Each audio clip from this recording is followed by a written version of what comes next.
So our last speaker today is Kristina Glicoric, and she is now started 2 months ago or 3 months ago a Ph.D. in. No, a year ago. Ph.D. a year ago. Yes, last fall. I thought that it was more recent. Sorry. So a year ago in Robert's West group, and he was a speaker. Maybe some of you know at our last meetup, and we're gonna to soon release his talk after editing and waiting a little bit for conference. And Kristina is working on Twitter data at this moment. She already have after a year first publication in a group, so it's really fast. And she started in Novi Sad, University of Novi Sad, where she did her bachelor in electrical and computation engineering. And after this, she went to Max Planck Institute for Software Systems, and she worked in a really famous lab of Professor Gumadi, a network systems lab, pioneers of the analysis of network systems, and especially the topics like fairness, bias, transparency in data decision-making systems, such as Twitter or social network Facebook, how we feed the data. And I would like to just only add one thing, but this is a talk which we are giving, trying to give at every session on our meetup, and we call them Young Talent Meetups. And I always like discovering that those people we are inviting, especially EPFL students, they are much more advanced than we. And it's lots of good things we can learn from them. Okay, thank you very much for this warm introduction. Today I will be talking about the impact of constraints on text production on social media, and this is joint work with Ashton Anderson from University of Toronto and Bob West, my advisor here at EPFL. So what do I even mean when I say constraints?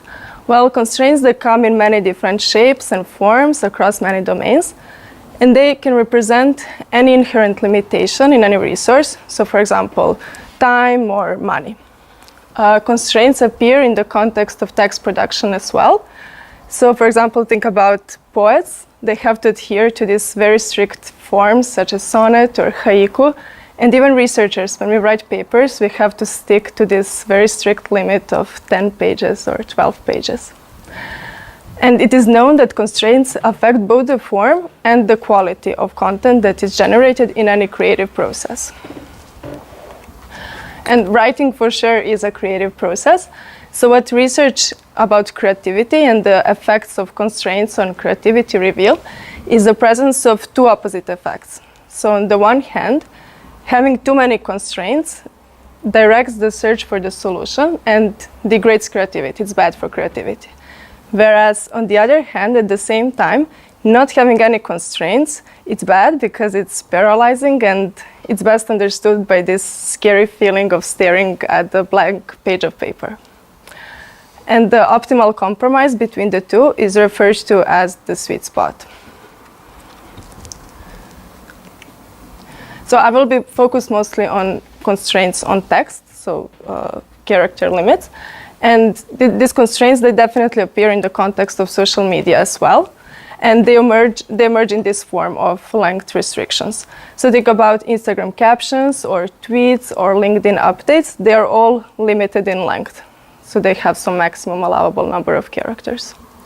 However, although these platforms do enforce such restrictions, it is unclear how they affect the content that users produce.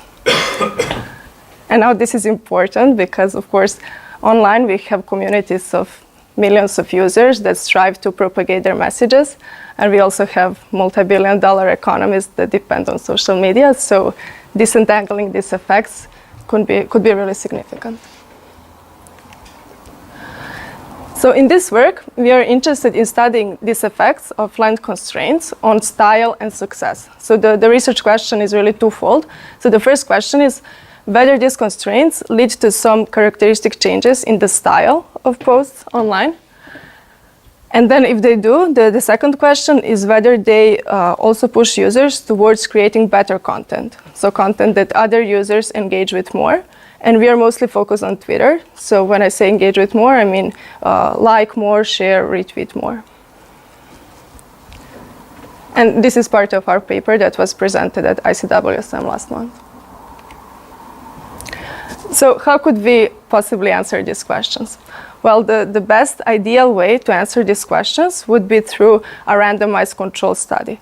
So ideally, we would randomly sample users and assign them to different treatments. So subject them to different constraints and then observe how these different treatments impact what they're doing.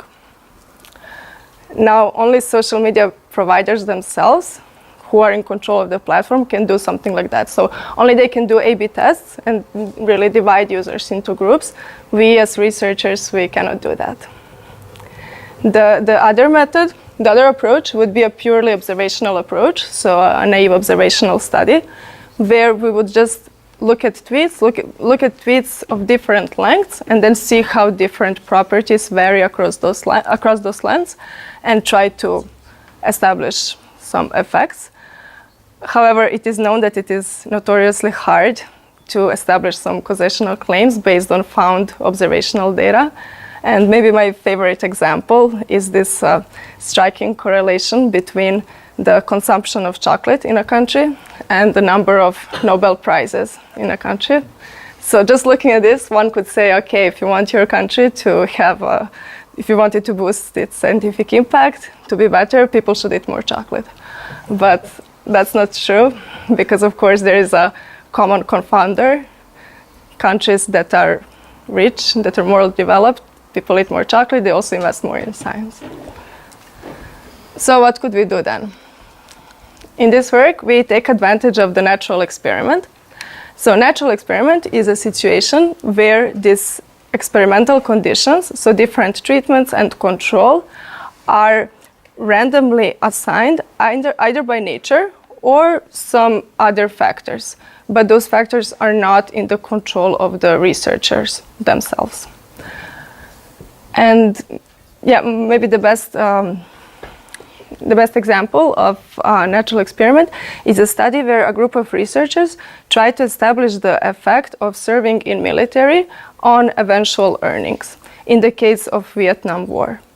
So they managed to do it because they took advantage of the fact that the government determined who will go to serve in the military through draft lottery. So they would write date and month in a year on a paper, and then all papers would be put together in a jar, and then officials would draw papers from the jar. So in that way, and everyone who was born on that date would go to Vietnam to serve. And in that way, this treatment of serving in military was assigned randomly. And taking advantage of that, researchers could simply compare that part of population that went to war with that part that didn't go. And they established that veterans made 15% less after the war. And in this work, we take advantage of natural experiment as well to understand the impact of constraints on text. And so we design a natural experiment around this sudden and unexpected event where in November last year, Twitter doubled its allowable number of characters. So they doubled it from 140 to 280. And this change was really exogenous in nature because users weren't expecting it.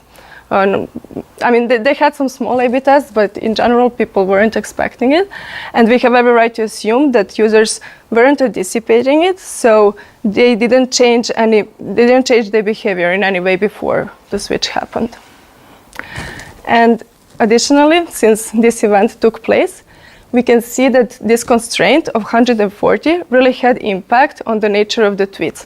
So if you look at these two histograms, where the green histogram is simply a histogram of tweet lengths before the switch, and the orange one is the histogram of tweet lengths after the switch. So you can see that before the change, disproportionate number of tweets had exactly as many characters as the limit that was being enforced. Whereas after the switch, that spike is gone. So in our methodology, in this natural experiment-based match study, our main assumption is that these tweets in the range very close to the constraint, tweeted before the switch, so this one, were explicitly squeezed in by the users to fit the constraint. And then simply comparing them to tweets of the same length tweeted after, so here in the orange arrow, we can isolate this impact of interest. So we can isolate the effect of the constraint. And with this design, we by default introduce a time gap between the two sets of tweets, because one were before, one were after. And then it might happen that there was a community-wide drift or something happening with Twitter community instead of the effect that we want to observe. So in order to make sure that that is not happening, we also have this control where we compare shorter tweets, but in the same range, also before and after the switch. And to execute this design, ideally we would like to have all the tweets in these ranges, but of course we cannot have that. So we start from a set of 100,000 sampled users, and then for them we collect their entire timelines using Twitter's user timeline API. But the API lets us collect 3,200 latest tweets for one user, and then once we collect them, we continuously keep updating the set of tweets that we have. And the data that we analyzed is collected between November 2017 and January 2018, and it is publicly available at that link, except that we cannot share tweets themselves, so we share tweet IDs, and then anyone can download those same tweets.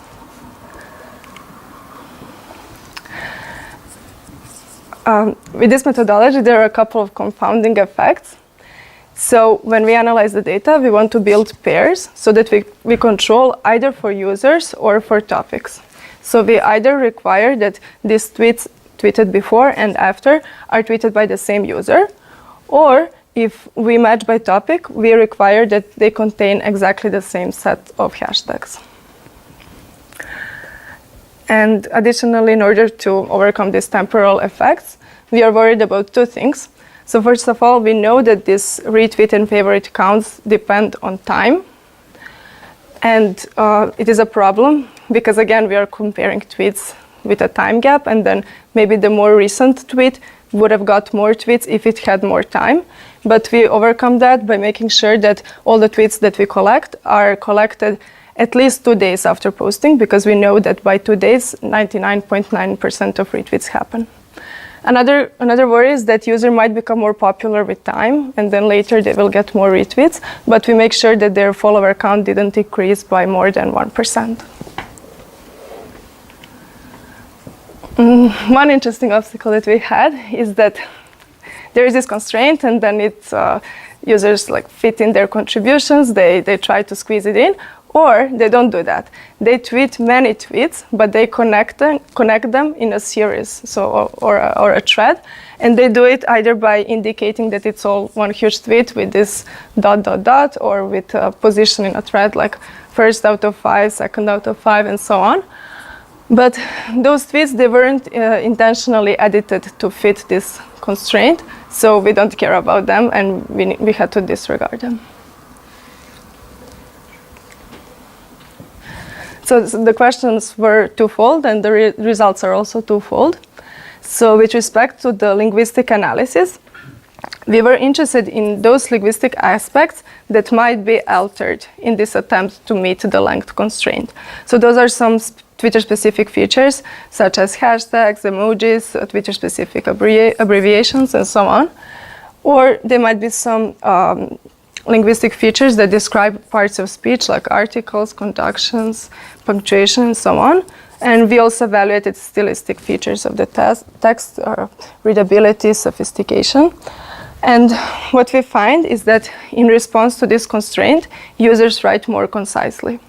And there are systematic differences when we match both for users and for topics. We see these systematic significant differences that we don't see in the control. So we see that under the presence of the constraint, there are more abbreviations, more words in shorter forms, less articles. We don't see less hashtags because hashtags grant users visibility, so they're not willing to sacrifice them. Then, with respect to this second part of success or engagement, first we try to figure out what we can do with a purely observational approach. So in this plot, you can see how average numbers of favorites and retweets, both before and after the switch, depend on the number of characters. And from this, we see that success is strongly correlated with length. But although success is correlated with length, with this matched approach, when we control for length, we see that constrained tweets are 6 percentage points more likely to elicit any engagement, which means that this constraint improves tweet quality. Okay, so in this work, we try to answer the question of how constraints impact text that is produced on social media. And we developed a natural experiment-based methodology where we analyzed this recent event where Twitter doubled the number of characters. And what we find is that subject to this constraint, users write more concisely. And we find some initial evidence that the presence of this constraint improves tweet quality. As far as future work is concerned, we plan to build upon these findings in a more controlled setup. So we want to engage crowds to explicitly take a text and make it more concise while maintaining the entire meaning, the entire message of the text. We also plan to revisit these findings because all the data that we analyzed was tightly distributed around the switch, and the system might not have yet converged into a steady state.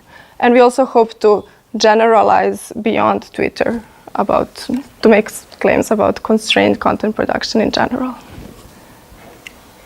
Thank you very much for your attention.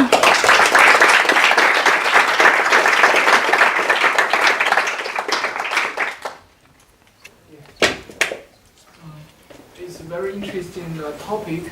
My question is, is it possible for you to analyze the changes of the wording or these sentences usage after the constraint is removed to achieve a goal where you can train, for example, a recurrent neural network, a generative neural network, given a very long sentence, produce a very concise sentence, something like this. Is it?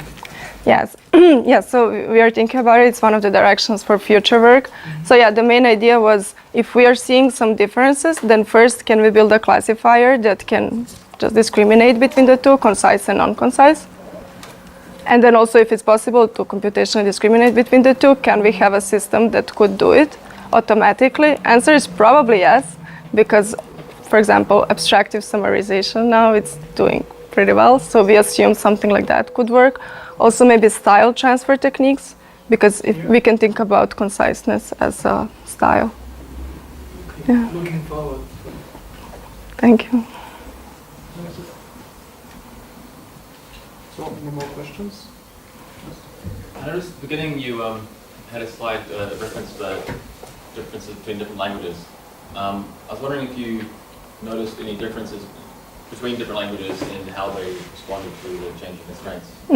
So there are huge differences across languages when it comes to Twitter.